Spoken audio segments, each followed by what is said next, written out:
జగన్ రెడ్డి నేతృత్వంలో ఉన్నటువంటి రాక్షస మోక అడ్డు తగులుతూనే ఉంటుంది. అది వాళ్ళకి షరా మామూలే. ఎందుకంటే రాష్ట్రంలో ఎటువంటి మంచి జరగకూడదు, ప్రజలు ఎవ్వరికీ కూడా ఎటువంటి లబ్ధి చేకూరకూడదు, మన బిడ్డల భవిష్యత్తు ఎప్పటికీ కూడా బాగుండకూడదు. ఇది జగన్మోహన్ రెడ్డి గారికి చాలా ఆనందకరమైనటువంటి విషయం. ప్రజలు బాధలు పడుతూ ఏడుస్తూ ఉంటే ఆయన ముసిముసి నవ్వులు నవ్వుతూ ఉంటాడు. అందుకని ఆయన అందరూ కూడా సైకో అన్న బిరుదు ఆయనకి ఇవ్వటం జరిగింది. ఇక మెడికల్ కాలేజీ విషయానికి వస్తే వైఎస్ఆర్ కాంగ్రెస్ పార్టీ కొన్ని దొంగ సంతకాలు పోగేసుకుని ఏదో ప్రజలు పెద్ద ఎత్తున దీనిపైన తిరుగుబాటు చేస్తా ఉన్నారంట. ఇది అసలు ఏమాత్రం కూడా సరైనటువంటి విధానం కాదంట. అందుకని చెప్పి ఆ తాడేపల్లి ప్యాలెస్ లో కూర్చుని కొన్ని దొంగ సంతకాలు తయారు చేసుకుని గవర్నర్ గారి దగ్గరికి బయలుదేరాడు జగన్మోహన్ రెడ్డి. దేనికి? పీపీపీ విధానంలో, పబ్లిక్ ప్రైవేట్ పార్ట్నర్షిప్ విధానంలో మెడికల్ కాలేజీల ఏర్పాటుకు వ్యతిరేకంగా జగన్మోహన్ రెడ్డి గారు ఇవాళ ఎగేసుకుంటా గవర్నర్ గారి దగ్గరికి వెళ్తా ఉన్నాడు సాయంత్రం 4 గంటలకి. ఈ సందర్భంగా జగన్మోహన్ రెడ్డి ఎంత పెద్ద అబద్ధాల కోరో, చేసేటటువంటి పనులు ఒకలాగా, మాట్లాడేటటువంటి మాటలు ఇంకొకలాగా ఏ విధంగా ఉంటాయో ఢిల్లీలో మరి ఇదే పీపీపీ విధానం గురించి, పీపీపీ విధానంలో మెడికల్ కాలేజీ ఏర్పాటుకి సంబంధించి ఢిల్లీలో పార్లమెంట్ లో వీళ్ళు ఏం చేశారో, ఇక్కడికి వచ్చి గల్లీల్లో ఎటువంటి నాటకాలు ఆడుతా ఉన్నారో ఇప్పుడు ఒకసారి చూద్దాం.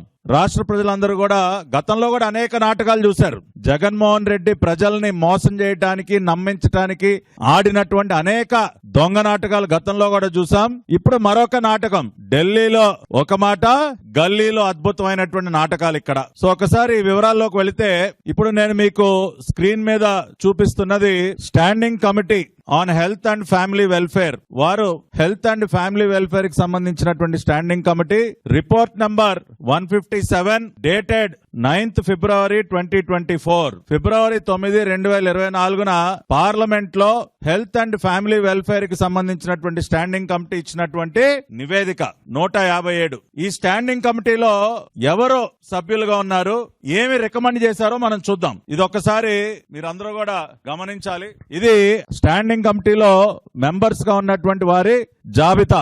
చైర్మన్ భువనేశ్వర్ కలిత, అదేవిధంగా రాజ్యసభ నుంచి ఒక 9 మంది సభ్యులు, మిగతా వారంతా కూడా లోక్సభ నుంచి ఉన్నారు. లోక్సభ నుంచి ఎవరు సభ్యులుగా ఉన్నారన్నది ఒకసారి చూస్తే శ్రీమతి మంగళ్ సురేష్ అంగడి, మిస్ భావన గవాలి, శ్రీ మద్దిల గురుమూర్తి. ఈ పేరు ఎక్కడో విన్నట్టుంది కదా మీ అందరికి.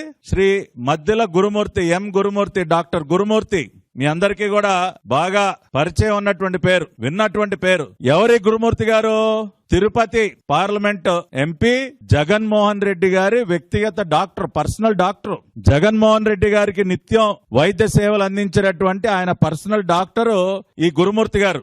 ఆయన వైఎస్ఆర్ కాంగ్రెస్ పార్టీ తరఫున గతంలో ఒకసారి తిరుపతి ఎంపీగా పనిచేశారు. ఇప్పుడు కూడా తిరుపతి ఎంపీగా కొనసాగుతా ఉన్నారు ఆయన. సో అటువంటి గురుమూర్తి గారు ministry of health and family welfare కి సంబంధించినటువంటి పార్లమెంట్ స్టాండింగ్ కమిటీలో ఆ రోజున 2023-24లో సభ్యుడిగా ఉన్నారు. సభ్యుడిగా ఉండి ఆయన సంతకం చేసి మిగతా ఎంపీలతో కలిపి ఆయన కూడా సంతకం చేసి వారు ఇచ్చినటువంటి రిపోర్ట్ ఏంటో ఇప్పుడు చూద్దాం. ఇది ఆ రిపోర్ట్ లో ఉన్నటువంటి వివిధ అంశాలు. సో గురుమూర్తి గారు సభ్యుడిగా ఉన్నటువంటి health and family welfare standing committee ఆ రోజున ఏం చెప్తా ఉందంటే, మన దేశంలో ఎంబీబీఎస్ సీట్లు చాలా తక్కువగా ఉన్నాయి, కానీ ఎంబీబీఎస్ సీట్ల కోసం నీట్ పరీక్షలో హాజరయ్యేటటువంటి వారి సంఖ్య చాలా అధికంగా ఉంది. కాబట్టి మనం సీట్ల సంఖ్యని పెంచాలి అని చెప్పి గ్రాఫులేసి మరి ఒకసారి చూస్తే 2023-24లో నెంబర్ ఆఫ్ ఎంబీబీఎస్ సీట్స్ 1,07,658 ఉంటే నీట్ పరీక్షలో హాజరైనటువంటి వారి సంఖ్య 20,38,000. అంటే 1,00,000 సీట్లకి 20 లక్షల మంది మరి రాస్తా ఉన్నారు, పరీక్షలు రాస్తా ఉన్నారని చెప్పి వారు దానిలో ప్రస్తావిస్తూ తర్వాత ఏమన్నారో చూద్దాం. అదే విధంగా పీజీ సీట్లు కూడా అందుబాటులో ఉన్నది 68,000 పీజీ సీట్లు అయితే పరీక్ష రాసేవారి సంఖ్య దాదాపుగా మరి 2,08,898 ఉంది. దాదాపు 3 రెట్లు అధికంగా పీజీ సీట్ల కోసం రాస్తా ఉన్నారు. కాబట్టి పీజీ సీట్లు కూడా పెంచాలి అని చెప్తూ వాళ్ళు ప్రపోజ్ చేసింది ఏంటో ఇప్పుడు చూద్దాం. ఇదిగోండి, పెద్ద అక్షరాలతో స్క్రీన్ మీద వేసి మరీ చూపిస్తా ఉన్నాం. డాక్టర్ గురుమూర్తి జగన్మోహన్ రెడ్డి వ్యక్తిగత వైద్యుడు, ప్రతినిత్యం జగన్మోహన్ రెడ్డికి మందులు ఇచ్చేటటువంటి doctor.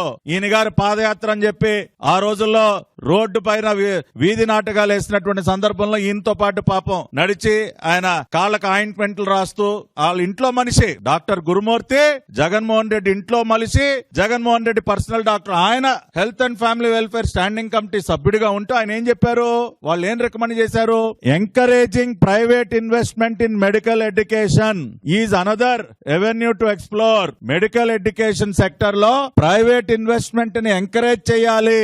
Providing incentives and regulatory support to private institutions willing to establish medical colleges can not only increase seat availability but also introduce healthy competition and innovation in medical education. కాబట్టి ఖచ్చితంగా private investment ని మనం encourage చేసి ఆ రకంగా private investment చేసే వాళ్ళకి మనం అదనంగా ఇన్సెంటివ్స్ ఇచ్చి ఇంకా కూడా వాళ్ళని మనం ప్రోత్సహించాలి అని చెప్తూ వాళ్ళు చేసినటువంటి రికమెండేషన్ ఇది. కాబట్టి వైఎస్ఆర్ కాంగ్రెస్ పార్టీ ఎంపీ గురుమూర్తి స్టాండింగ్ కమిటీ సభ్యుడిగా ఉంటూ వారు చేసినటువంటి రికమెండేషన్ ఏంటో ఇప్పుడు మీకు చదివి వినిపించా.